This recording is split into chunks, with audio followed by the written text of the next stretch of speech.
Ama, Ian De Leon.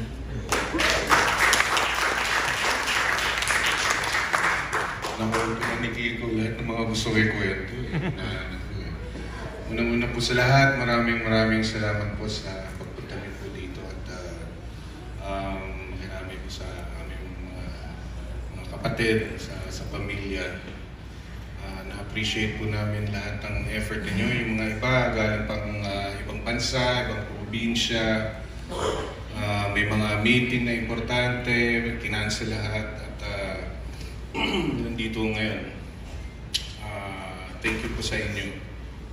So, yun nga, sabi ko na kwento na ni Kiko lahat ng mga gusto ko kwento. Pero syempre, mas marami pang magagandang alaala na experience ko na yung bonding namin na napaka-special dahil unang-una sa lahat, alam naman po natin si Mami, lagi siyang nasa labas, laging nag-shooting, nagtitaping, may superstar show siya dati, nagre-recording siya, and bilang mga anak, kami palang dalawa ni Ate, excuse me, lumalaki kami sa pagdar ng mami namin, and nagtataka ako bakit laging maraming tao sa bahay. Kung sino-sino yung umipisil sa mukha ko, natatakot ako, nagkakatrauma ako. Yung parang tipong, anong balayon niyo po ako? Kasi gusto kong kumain ng maayos sa loob na ng bahay. Hindi namin kilala, umagang-umaga, papasok pa kami ng school.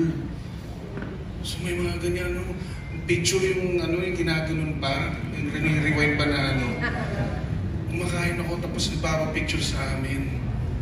Tapos nagtataka ako habang lumalaki kami ng ate ko. Ba't ang daming tao? Bakit laging puro Nora? Nora. Hanggat sa pagtulog ko, naririnig ko sila sa panaginip ko, Nora. So tinanong ko sarili ko, Lord, bakit ganito lang yung isang Nora Honor, isang mami namin na sa halip ng dami ng tao sa mundo, bakit yung mami namin pa? Nakikita namin siya, syempre napapanood namin siya sa mga pelikula niya, sa Superstar. Minsan ginigest. Ayoko ng pag sinasabi niya sa akin, anak, mag-guest tayo. Birthday ko, pumunta ka, kakanta ka. Nanginig na akong ganun. Kasi una-una, syempre, nasanay ako, namulat ako sa mundo na ang daming tao lagi. Ang daming kaibigan, ang daming may mga cameras pa, may mga press, may mga directors, producers sa bahay, nakikihalubili si Mami. Ganun siya. Ang alaala ko sa kanya, lagi siyang mayakap. Lagi niyang sinasabi na, I love you po. Alam niyo naman si Mami, I love you po, kamusta po, ganun. So, na-observe ko yun habang lumalaki ako. And kahit hindi niya kami tinuturuan ng manners, kahit hindi niya kami tinuturuan naman niya kami ng manners, kahit hindi madalas kami pagsabihan na kailangan niyong gumalang sa mas nakakatanda sa'yo. Hindi lang sa mas nakakatanda, kahit sa mas nakakabata sa'yo. Kailangan may galang.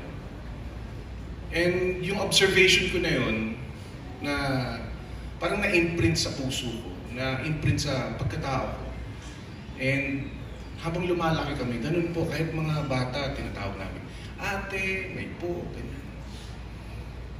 Yung mga alaala na meron ako kay Mami na masasaya, yung tipong nakakagulat, unexpected. Yan, for instance, yung nag-show nga po kami sa States. Kami ni Kiko. Yung, kwento na niya, yung tumalon ako ng stage, dahil lasing kami. Grabe yun.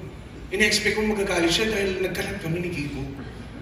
Yung kanta yung Panalangin, hindi namin natapos yung tuloy-tuloy pa ulit, parang singing may gas-gas, gano'n. Tapos, sabi ko, habang mga kanta, kinakabahan na kami kasi alam namin na magagalit ang mami namin sa amin. Tapos pero hindi. Natuwa pa siya.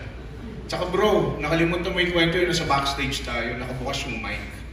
Eh since nakainom kami, di ba? Nagtatabanan kami. Eh yung mic nandito sa lap namin. Song number na niya. Tapos yung song number niya, yung makapagdamdamin na song. So, kumanta na siya. Tapos kumanta na. Nakalimutan ko yung anong kanta. If my parents would face 1,000 words. Tapos parang, kami ni Kiko. Lasing. So, hindi ulit siya nagalit. Parang natawa pa siya. Kasi ang importante sa kanya, basta masaya ka. Basta nag-i-enjoy ka. Walang pakialam ang mundo. Basta yung puso mo, pure na nag-enjoy ka, masaya ka, magaan, walang stress. Yung gusto niya para sa, hindi lang para sa amin, para sa lahat ng tao. Kaya ganun lang siya magmahal. And nung bandang teenager na ako hanggang 20s, nagsimula na ulit akong gumawa ng pelikula. Tapos nakikita ko siyang nakihalo-bilo sa mga tao. Ang napansin ko sa kanya, kahit saan siya magpunta, alam naman natin, kahit saan siya magpunta, atigay, pa-picture, atigay, autograph, ganyan. Alam niyo guys, naalala ko kung sino. Pag tinitignan ko mami, yung ehemplo ni Jesucristo, na wala siyang pakialam. Kahit sino ka man, mayaman ka, mahirap ka, janitor ka, doktor, engineer, architect, wala siyang pakialam. Kasi ang tingin niya sa'yo, tao. Tao na may buhay. Tao na may puso. Kahit inoobserba namin siyang ganun siya. Sabi ko kaya pala, mahal na marami ang aming ina. Grabe. Yung simula noon, syempre, alam natin, ang dami natin pagsubok sa buhay. Hindi kami naiiba doon. Grabe rin yung pinagdaanan namin sa buhay namin. Grabe rin yung pinagdaanan ng aming ina. Pero mas, inisip ko rin, mas nasa-sensationalize kasi nasa mundo ng show business. Pero kung hindi dahil sa loob ng show business, bawat isa sa atin, lahat tayo may pinagdadaanan. Sa likod ng mga ngiti natin, sa likod ng mga tawanan natin, pag nagkakasama-sama tayo mga kaibigan, magtatawanan tayo, chismisan, kwentuhan, pero pag uwi ng bahay, nasa loob ka na ng kwarto mag-isa, nandun na, mapasok yung problema mo, naiisip mo na kung anong gagawin mo kinabukasan, saan mo kukuha yung pang tuition, saan mo kukuha pang bahay ng bahay, di ba? Pero si mami hindi ganun eh. Malakas ang tiwala niya at pananampalataya niya sa Panginoon. At yun yung magandang example na kinalakihan namin. Kahit anong marating mo sa mundo, kahit na nasa cloud9 ka na, kahit gaano karami mo ng pera, si mami, napaka down to earth. Alam natin yan. Marami na kasing nangyayari sa mundo ngayon, nagkakagulo, nagpapatayan. Alam niyo, pag nanood kayo ng news, grabe yung nangyayari. Nawawala na sa isip at puso nila ang Diyos. Pero si mami, kahit anong nangyari sa buhay niya, hindi nawala sa kanya. Pananampalataya sa Panginoon. Siya ang nagturo sa amin patawad. Siya ang nagturo sa amin rumispeto at magmahal ng tunay. Kahit alam nating minsan may mga taong na-encounter natin na hindi magandang mga intensyon, minamahal pa rin niya ng buong puso. Yun ang maganda sa kanya. Kaya napaka-blessed niya. Binigyan siya ni Lord ng talent na ganyan. Sa pag-awit, sa pag-arte, at pinaka-importante, puso niya. Binigay niya yung sarili niya sa lahat. Sa lahat ng tao. Lahat kayo nandito. Ngayon, grabe nakakamangha. Dito pa lang nakikita ko kung gaano karami sa inyong nagmamahal sa aming ina.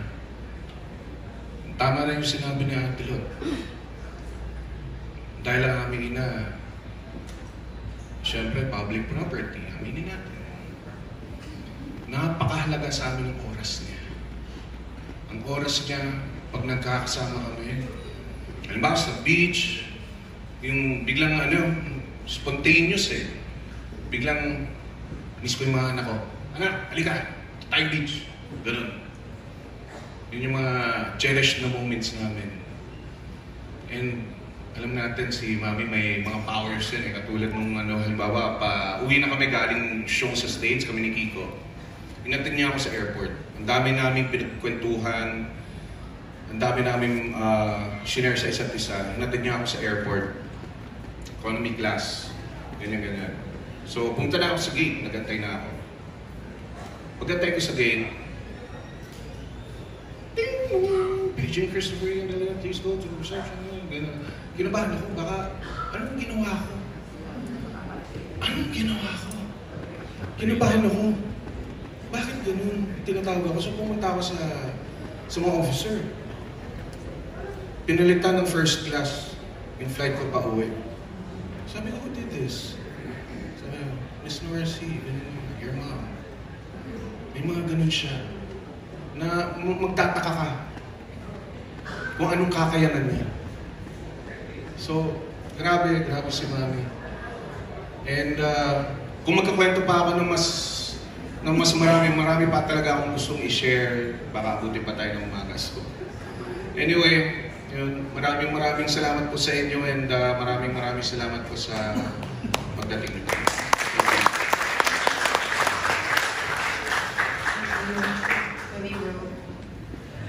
Okay, I guess it's my turn.